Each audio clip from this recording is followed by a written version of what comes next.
एक समयको कुरा हो। एक गाउँमा एउटा केटा र केटी बस्दथे।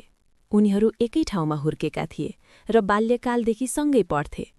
प्राथमिक परीक्षापछि उनीहरूको मित्रता अझ गहिरो भयो। केही समयपछि केटीलाई केटाप्रति माया लाग्न थाल्यो र केटालाई पनि केटीमा आकर्षण महसुस हुन थाल्यो। एक दिन उनीहरूले रेस्टुराँमा भेट गर्ने निर्णय गरे।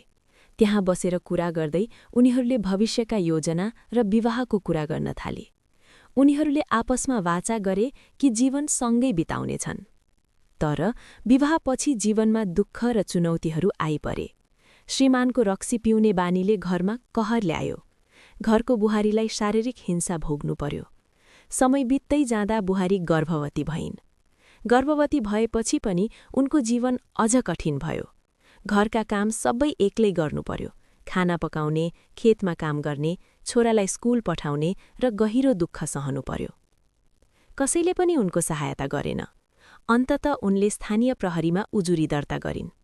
प्रहरीले आएर त्यो व्यक्तिलाई समाते र अदालतमा लगे। अदालतले उसको दोष प्रमाणित गरी सजाय सुनायो। यसरी गाउँका मानिसहरूले पनि सिके कि अन्याय र हिंसालाई नजरअन्दाज गर्नु हुँदैन। दुःखर्षपछि न्याय प्राप्त भयो।